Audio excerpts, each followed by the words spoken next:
പഠിച്ചതൊക്കെ? ഞാൻ ഡിഗ്രി കഴിഞ്ഞു സാർ. ഏതാണ്? മാത്സ്. ആഹാ, ഞാനും മാത്സാണ്.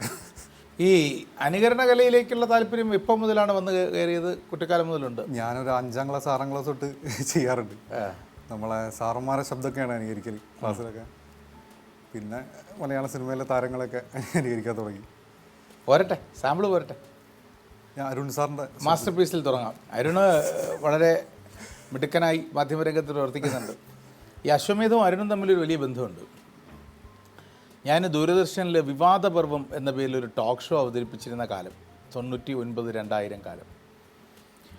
ആ കാലഘട്ടത്തിൽ അശ്വമേധം ആരംഭിക്കാനുള്ള തീരുമാനം ചില നാടകീയമായ ഒരു ഉരുത്തിരിയലായിരുന്നു അശ്വമേധം. അപ്പോൾ സ്വാഭാവികമായും ദൂരദർശനിൽ അവതരിപ്പിച്ചിരുന്ന പ്രോഗ്രാം അവസാനിപ്പിച്ചിട്ട് വരണം. അന്ന് ദൂരദർശനിലെ പ്രൊഡ്യൂസർ ശ്രീമതി PR ശാരദയോട് പറഞ്ഞപ്പോൾ അവർക്ക് വലിയ പരിഭവം. അത് നന്നായി പോകുന്നൊരു ടോക്ക് ഷോ ആണ്, അപ്പോൾ ഒരാളിനെ പകരം കൊടുക്കണം. ആ ആഴ്ചയിലാണ് സർവകലാശാല യുവജനോത്സവം ഞാൻ ജഡ്ജ് ചെയ്യുന്നത്. ഞാൻ ഈ 6-7 വർഷം ഞാൻ വിൻ ചെയ്തൊരു മത്സരമാണ് യൂണിവേഴ്സിറ്റിയുടെ പ്രസംഗ മത്സരം. അപ്പോൾ അത് ജഡ്ജ് ചെയ്യാൻ ഞാൻ പോവുകയും ജഡ്ജ് ചെയ്തപ്പോൾ അതിൽ പങ്കെടുത്ത കുട്ടിക്ക് 1ാം സമ്മാനം ഞാൻ കൊടുത്ത കുട്ടിയോട് ഞാൻ പറഞ്ഞു, നാളെ തിരുവനന്തപുരത്ത് വരണം. അങ്ങനെ അയാൾ തിരുവനന്തപുരത്ത് വന്ന് എന്നെ കാണുകയും ഞാൻ അയാളുടെ ദൂരദർശനിൽ എനിക്ക് പകരം അവിടെ ഏൽപ്പിച്ചിട്ട് അശ്വമേധത്തിലേക്ക് വരികയും ചെയ്തു. ആ ചെറുപ്പക്കാരനാണ് ഡോക്ടർ അരുൺകുമാർ. അപ്പോൾ അതുകൊണ്ട് അശ്വമേധം തുടങ്ങിയതാണ് അരുൺകുമാറിൻ്റെ മാധ്യമരംഗത്തിലേക്കുള്ള കടന്നുവരവിന് കാരണം. അതുകൊണ്ട് അരുണിൻ്റെ ശബ്ദം ഈ വേദിയിൽ അവതരിപ്പിക്കുന്നതിന് അങ്ങനെ ഒരു ലോജിക്കൽ വാലിഡിറ്റി ഉണ്ട് താനും. കേൾക്കാം. എണീറ്റ് ഓ, അപ്പോൾ ശബ്ദം മാത്രമല്ല എടുക്കാൻ വേണ്ടി. ഹലോ, വെരി ഗുഡ് മോർണിംഗ്, സുപ്രഭാതം പ്രിയപ്പെട്ട പ്രേക്ഷകരെ, നമസ്കാരം. ഇന്ന് സെപ്റ്റംബർ മാസം 2-ാം തീയതി, കൊല്ലവർഷം 1200 ആണ്ട്, ചിങ്ങമാസം 16, സൂപ്പർ മൺഡേ. പ്രിയപ്പെട്ട പ്രേക്ഷകരെ, നമ്മളിപ്പോൾ ശ്രീഹരിക്കോട്ടയിലെ സതീഷ് ധവാൻ സ്പേസ് സെന്ററിൻ്റെ ആഗ്മെന്റഡ് റിയാലിറ്റി ചിത്രീകരണത്തിലാണ്. റിപ്പോർട്ടർ TVയുടെ വാർത്താ ദിനം തുടങ്ങുന്ന പ്രിയ പ്രേക്ഷകർക്ക് സ്വാഗതം. പ്രിയപ്പെട്ട പ്രേക്ഷകരെ, നമ്മൾ അല്പം ഇറങ്ങി നടക്കുക, കാഴ്ചകൾ കാണുക. കാരണം അലയുന്ന തേനീച്ചകളാണ് തേൻ ശേഖരിക്കപ്പെടുന്നത്. എന്തായാലും നന്നായി. തുടങ്ങാം. സിനിമാ താരങ്ങളുടെ ആരെങ്കിലും ശബ്ദം കേൾക്കട്ടെ. സിനിമാ താരങ്ങൾ ഞാൻ നമ്മളെ ജനാർദ്ദൻ സാറിൻ്റെ പഴയ ശബ്ദവും പുതിയ ശബ്ദവും ചെയ്തു സാർ. അത് നമ്മുടെ CBI ഡയറക്ട് ഗ്രൂപ്പിലുള്ള പഴയ ശബ്ദം. മറ്റേ ബ്ലോക്കിൽ നല്ല വാഴത്തൈകൾ വന്നിട്ടുണ്ടെന്ന് കേട്ടു, അതാണ്. അതിലൊരു സാധനം ചെയ്യാം. ഹലോ, DYSP ദേവദാസ് സാറാണോ? ഞാനാണേ, ഔസേപ്പച്ചനാണേ. എൻ്റെ പൊന്ന് സാറേ, ആ CBI-ക്കാരന്മാരെ 2 രൂപം കൊണ്ട് മുകളിലേക്ക് കയറിപ്പോയിട്ടുണ്ട്. എന്തൊക്കെയോ കാട്ടിക്കൂട്ടുക, ഒന്നിങ്ങോട്ട് വന്നാട്ടെ. ഒരു ശബ്ദം. പിന്നെ നമ്മളെ മാനാർമത്തായി സ്പീക്കിംഗ് എന്ന സിനിമയിലെത്തിയപ്പോൾ മാറ്റമായി. മുന്നിലൊരു കുപ്പിയൊക്കെ കൊണ്ടുവച്ചിട്ട് ഇങ്ങനെ ഇന്ദ്രൻസും 2 പേരും കൂടെ ഒരുമിച്ച് അവതരിപ്പിക്കുന്നത്. ജനാർദ്ദനും ഇന്ദ്രൻസും രണ്ടും ഉണ്ട്. കൊള്ളാം കൊള്ളാം. എന്താ പേര്? പൊന്നപ്പൻ. ഇതിനിടയ്ക്ക് അങ്ങനെയും ഒരു സാധനം ഇറങ്ങിയോ? അശോനി, ഞാൻ എൻ്റെ പേരാ പറഞ്ഞത്, പൊന്നപ്പൻ.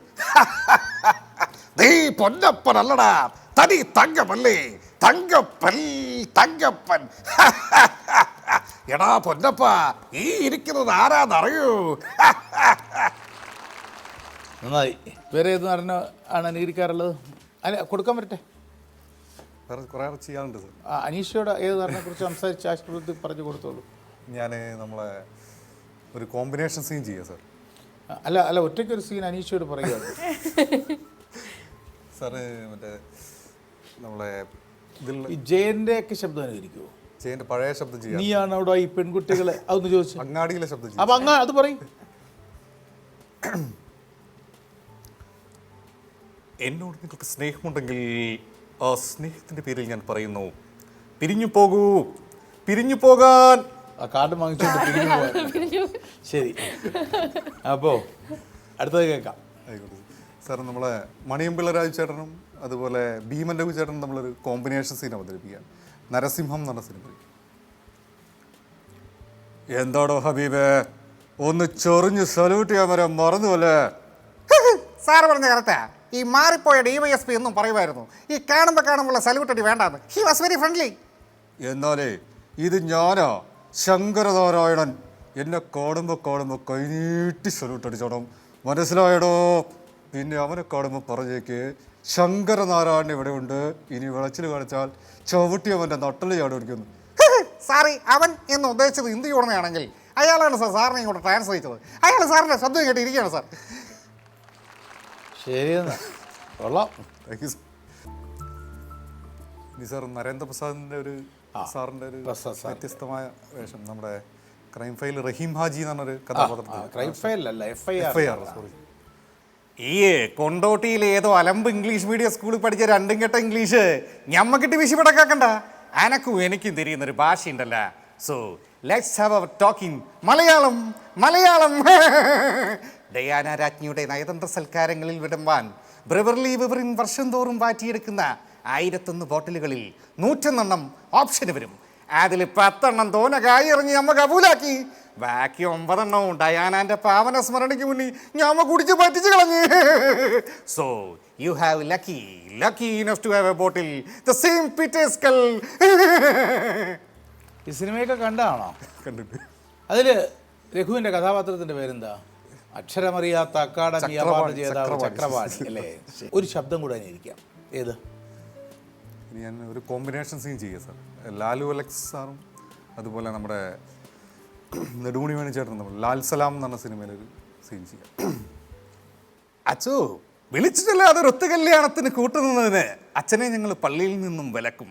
മേടയിൽ ഇട്ടിച്ചൻ്റെ മോനായി പറയുന്നത് അവർ ആ കുട്ടി ഒരു വ്യക്തിയല്ല, പള്ളി കൂട്ടായിട്ടുള്ള വിശ്വാസമാണ്. അതിൻ്റെ അതിവൻ കർത്താവായ യേശുക്രിസ്തുവും അല്ലാതെ മേടയിൽ ഇട്ടിച്ചനല്ല. അന്നക്കുട്ടി ഞങ്ങൾ പൂവടി മോളെ. മേടയിൽ ഇട്ടിച്ചന് ഇനി മുതൽ ഇങ്ങനെ ഒരു മോളില്ല, ഞങ്ങൾക്കിങ്ങനെ ഒരു പെങ്ങളുമില്ല. നീ ചത്തുപോയതായിട്ട് കരുതിക്കൊള്ളാൻ വേണ്ടി ശവമേ വാടാ.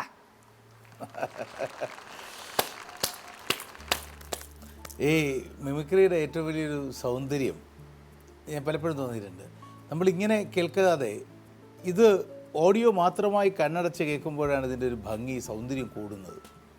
അതിഗംഭീരമായിരുന്നു താങ്കളുടെ ഈ ദിവസത്തിലെ പെർഫോമൻസുകൾ ശ്രീ പ്രഗീഷ് ഒളവണ്ണ.